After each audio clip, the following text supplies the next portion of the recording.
in today's podcast, I wanted to talk to you about patting yourself on the back and telling yourself you've done a good job when you've done a good job. Now, what I'm noticing lately is a real theme with people that I'm talking to in all different shapes and sizes of businesses, and across all different industries, that we are doing some amazing things. We're making some amazing progress, particularly from a financial aspect for those that I'm working with at the moment.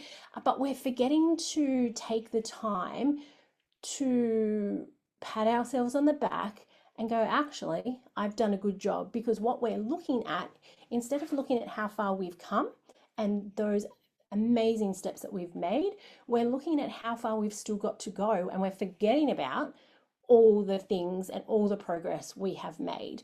And so I really, really want to encourage you to just take a moment and have a think about, for those of you who have implemented Profit First in your business, or you've started to implement Profit First, or you've tried and stopped, to really have a think about what worked. What have you done that you can, tick the box off and go, yep, I opened up my bank accounts, for example. Great, let's celebrate that. Even if you haven't started doing your allocations yet, perfectly okay. Pat yourself on the back if you've opened your bank accounts and you've started doing some allocations, but you're not doing them consistently, or you're not doing them as per the Profit First framework.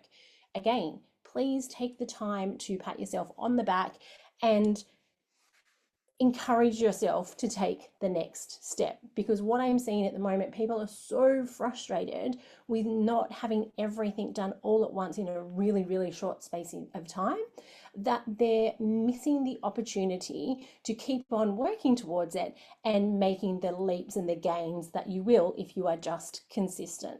So I wanted to give you 3 action steps today on this one.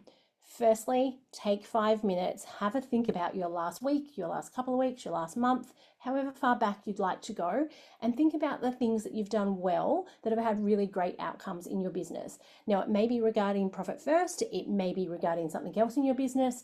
Any win is a win, and we want to celebrate those. So have a think about those. The second thing I want you to have a think about is, what can you do this week that at the end of the week you'll be able to pat yourself on the back for and celebrate? And it can be something little. It could be something simple as booking in a chat with me. That is something to celebrate if that's been on your list or something you've been thinking about doing for a while. And the third thing I want you to do is take the time once a week, just 5 minutes. Put a reminder in your phone at 3 p.m. on a Friday. Put a recurring calendar event in your calendar at a particular time. Again, 10-15 minutes is plenty of time for you to have a look at what you've done in the week and what win has happened from that, so you can just pat yourself on the back. Because unfortunately, if you're not sharing these wins with anyone else, nobody else can congratulate you. So unless you take the time to have a look and see what you've done well, and then the part 2 to that is, I would love that for you to share that with, whether it be your team, it might be your wife, your partner, it could be other business mates, but really sharing it, say, hey, I was able to do this one thing this week. Like, this was a big win. It's been on my list for ages. So if you're able to share it, that's even better. So 3 things we want you to do is have a think about what a win has been in the last week, month, however many months for you. Second thing we want you to do is make this part of your week. Make sure you're constantly thinking about, oh, that was a win. Even if it was a client finally accepted a proposal, or somebody you've been chasing up for a phone call has finally gotten back to you. And then finally, what we want to do is set a time in your calendar so that you do this as a practice every week. It didn't come naturally to me when I was started doing this. In fact, I was really, really bad at it. But at the time, my business coach insisted on it. And now it is so much easier. I do it at the end of the week on the Friday afternoon when I finish work, because I like to wrap up my week on a good note. So even if I have had the worst week in the world, then I will still take the time, find my win. And sometimes it is the simplest, littlest thing. Sometimes it's a big win.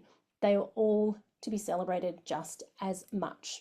So I want you, as I said, to take the time, celebrate your wins, put some time in your schedule and start making this a habit, because at the end of the day, when you start celebrating you, it not only gives you more motivation, it helps you get through the times that are a bit bumpy. And it also then helps you understand what you really want in the business and what you don't want. So if you see every week you're celebrating a similar win, awesome. Well, then let's look at that and see, can we get more clients who are going to give us more of that or allow us to be able to have that win again? And just really take the time to have a think about what we want in business so that we can celebrate our wins and get more of what we want in business.